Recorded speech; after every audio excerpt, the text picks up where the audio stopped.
بسم اللہ الرحمن الرحیم۔ اسی طرح ہی علامہ شمس الدین محمد بن محمد العیزری 808 ہجری کے اندر یہ فوت ہوئے ہیں۔ کئی کتابوں کے مصنف ہیں، بہت ساری کتابیں اللہ رب العالمین نے ان کے قلم سے، اللہ رب العالمین نے ان کے ہاتھ سے لکھوائی ہیں۔ اپنی کتاب الفتاوی المنتشر، اس میں ابن عربی کی اس کتاب فصوص الحکم کے بارے میں لکھتے ہیں، اور ان کی یہ بات تنبیہ الغبی الی تکفیر ابن عربی برہان الدین البقائی، ان کی کتاب صفحہ نمبر 152 کے اوپر بھی موجود ہے۔ یہ کہتے ہیں قال العلماء جمیع ما فیہ کفر، کہتے ہیں علماء یہ کہتے ہیں کہ اس فصوص الحکم کے اندر جو کچھ ہے وہ سارے کا سارا کفر پر مبنی ہے۔ اس کی وجہ کیا ہے؟ کہتے ہیں وجہ یہ ہے کہ لِأَنَّهُ دَائِرٌ مَعَ عَقِیدَةِ الاتحاد، کہتے ہیں وہ سارے کا سارا اتحاد کے عقیدے پر مشتمل ہے۔ اتحاد کا عقیدہ یہ ہے کہ خالق اور مخلوق دونوں کا وجود ایک ہے، ایک بندہ ہے،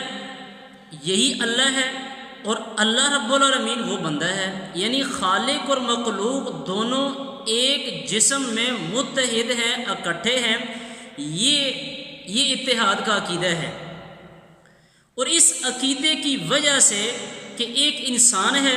ایک بت ہے، کوئی جانور ہے، نعوذ باللہ من ذالک، اور انسان یہ سمجھنا شروع کر دے کہ جو مخلوق ہے بس یہی رب ہے، یہ اتحاد کا عقیدہ ہے۔ اور کہتے ہیں ابن عربی کی اس کتاب فصوص الحکم کے اندر سارے کا سارا عقیدہ اس اتحاد کے عقیدے پر مشتمل ہے، کہتے ہیں اس لیے اس کے اندر سارے کا سارا کفر ہے۔ یہ جو اتحاد کا عقیدہ ہے، اس کی ایک مثال ابن عربی اپنی کتاب فصوص الحکم میں ایک شعر لکھتا ہے، اور یہ فصوص الحکم اردو کے اندر بھی طبع ہوئی ہے، اس کا صفحہ نمبر 157 ہے۔ تنبیہ الغبی الی تکفیر ابن عربی، اس کا صفحہ نمبر 71 ہے، اور اس کے اوپر ابن عربی کا یہ شعر موجود ہے۔ ابن عربی کا شعر یہ ہے کہ فَأَنْتَ عَبْدٌ فَأَنْتَ رَبٌ، تو ہی بندہ ہے، تو ہی رب ہے، یعنی ایک جسم ہے، ایک انسان ہے، اسی کو کہہ رہا ہے کہ تو ہی بندہ ہے، تو ہی رب ہے۔ اچھا، اب اگر تو بندہ ہے تو پھر تو بندہ کس کا ہے؟ آگے پھر لکھتا ہے لمن لہو فیہ انت عبد، کہتا ہے تو اس کا بندہ ہے جس کے اندر تو فنا ہو گیا ہے۔ یعنی یوں سمجھ لیں کہ عقیدہ یہ بیان کیا جا رہا ہے کہ جو انسان ہے، یہ انسان بھی ہے، بندہ بھی ہے، اور یہ انسان رب بھی ہے۔ اور اس عقیدے کے بارے میں احناف کے بہت بڑے مشہور اور معروف عالم دین شیخ امام علی بن ابی العز رحمۃ اللہ علیہ، جو 792 ہجری میں فوت ہوئے ہیں، امام طحاوی رحمۃ اللہ علیہ کی کتاب عقیدہ طحاویہ، اس کی بڑی معروف اور مشہور شرح لکھی ہے امام ابن ابی العز نے، شرح عقیدہ طحاویہ کے نام سے، جو عمومی طور پہ تقریباً دنیا کے مدارس کے اندر وہ کتاب پڑھائی جاتی ہے۔ اب امام ابن ابی العز اس عقیدے کے بارے میں لکھتے ہیں کہ یہ جو اتحاد کا عقیدہ ہے کہ بندے کو ہی رب مان لینا، یا مخلوق اور خالق کو یہ سمجھنا کہ یہ دونوں ایک جسم میں ہیں، کہتے ہیں ہوا اقبح من کفر النصارى، کہ یہ عیسائیوں کے کفر سے بھی بڑا بدترین کفر ہے، یا عیسائیوں کے کفر سے بھی زیادہ کبھی کفر ہے۔ اس لیے کہ آگے لکھتے ہیں فإن النصارى خصوه بالمسیح وهؤلاء عموا جميع المخلوقات، کہتے ہیں کہ عیسائیوں نے اس عقیدے کو صرف عیسیٰ علیہ السلام تک محدود رکھا تھا۔ عیسائی صرف یہ کہا کرتے تھے کہ عیسیٰ علیہ السلام جو بطور انسان زمین کے اوپر موجود ہیں، عیسیٰ علیہ السلام کے جسم کے اندر اللہ موجود ہے۔ کہتے ہیں عیسائیوں کا یہ عقیدہ تھا۔ اب کہتے ہیں لیکن ان لوگوں نے تو ساری جمیع مخلوقات، جتنی بھی اللہ رب العالمین کی مخلوقات ہیں، سب کے اندر اس عقیدے کو عام کر دیا کہ جو اللہ کی مخلوق ہے، نعوذ باللہ من ذالک، نعوذ باللہ من ذالک، وہ انسان ہے، وہ بت ہے، وہ جانور ہے، جو بھی ہے،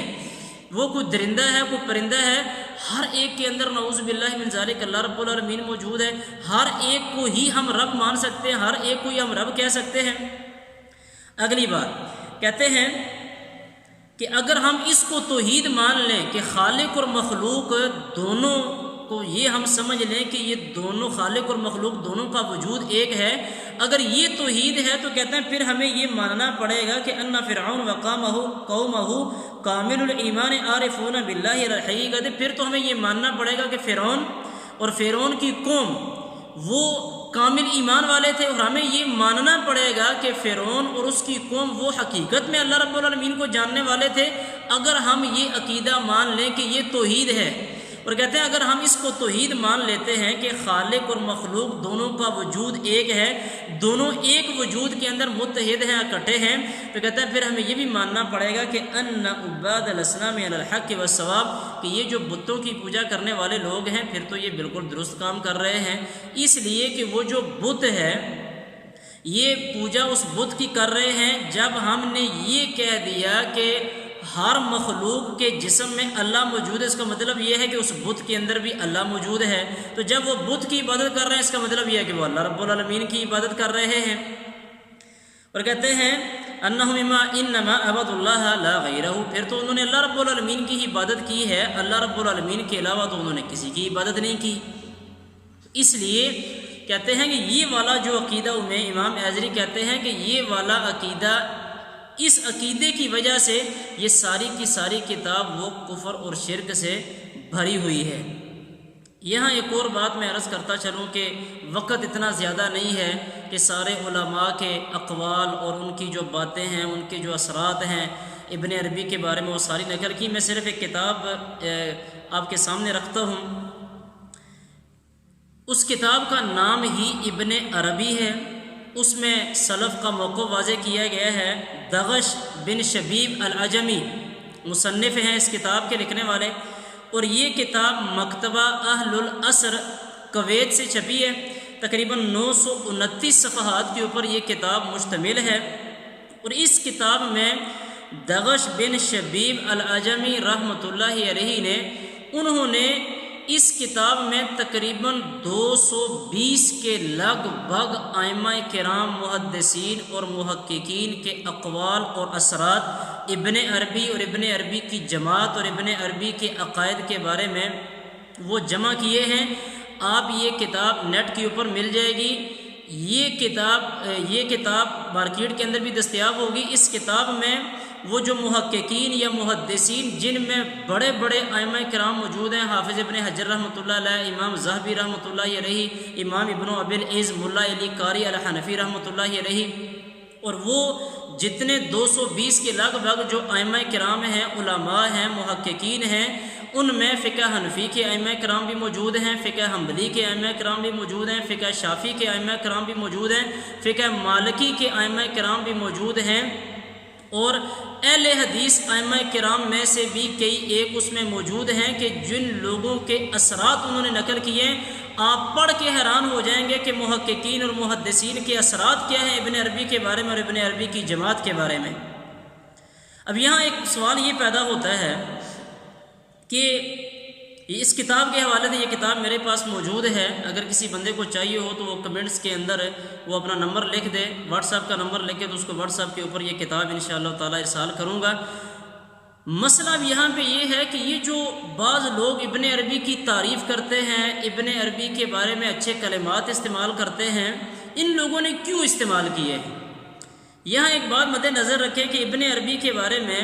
جن لوگوں نے بھی تعریفی کلمات استعمال کیے ہیں ان میں ایک گروہ تو وہ ہے کہ جس کو ابن عربی کے عقائد کا سرے سے پتہ ہی نہیں ہے، ان لوگوں نے ابن عربی کے بارے میں اس کو صرف شیخ الاکبر سمجھ کے، محی الدین کا لقب سن کے، تو ان لوگوں نے اس کی تعریف کی ہے۔ بعض لوگ وہ ہیں کہ جو ابن عربی کی یہ جتنی عبارات ہیں ان عبارات کی تعویلات کرتے ہیں کہ ابن عربی کی اس عبارت کا یہ مطلب تھا، یعنی ابن عربی کی ان عبارات کو حقیقت پہ ظاہر پر محمول نہیں کرتے ہیں بلکہ ان کی تعویلات کرتے ہیں، تعویلات کر کے اس کو کفر سے پھیرنے کی کوشش کرتے ہیں، وہ لوگ ابن عربی کی تعریف کرتے ہیں۔ اور تیسرا گروہ وہ ہے کہ جو ابن عربی کا عقیدہ تھا ان لوگوں کا بھی وہی عقیدہ ہے، اسی لیے وہ ابن عربی کی تعریف کرتے ہیں۔ اب یہاں ایک اور بات ہے، ہم نے اس مسئلے کو کیوں چھیڑا ہے؟ اس مسئلے کو چھیڑنے کی وجہ یہ بنی ہے، ایک بندہ اللہ رب العالمین کے بارے میں اس قدر غلیظ اور گندا عقیدہ رکھتا ہے نبی کریم صلی اللہ علیہ وسلم کے بارے میں انتہائی عجیب قسم کا یا غریب قسم کا عقیدہ رکھتا ہے، بظاہر لوگوں کو یہ دکھایا جا رہا ہے کہ یہ بندہ ایک دین کا مجدد ہے، اس بندے کو دین کا مجدد، دین کا عالم، دین کا مرشد، دین کا ولی یا دین کا ٹھیکیدار سمجھ کے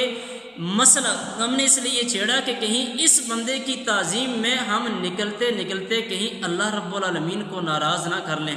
کہیں ہم اس بندے کی تعظیم کرتے کرتے اس کا جو اللہ کے رسول علیہ الصلوۃ والسلام کے بارے میں انتہائی غلط قسم کا عقیدہ تھا، کہیں ہم اللہ کے نبی علیہ الصلوۃ والسلام کی توہین نہ کر بیٹھیں۔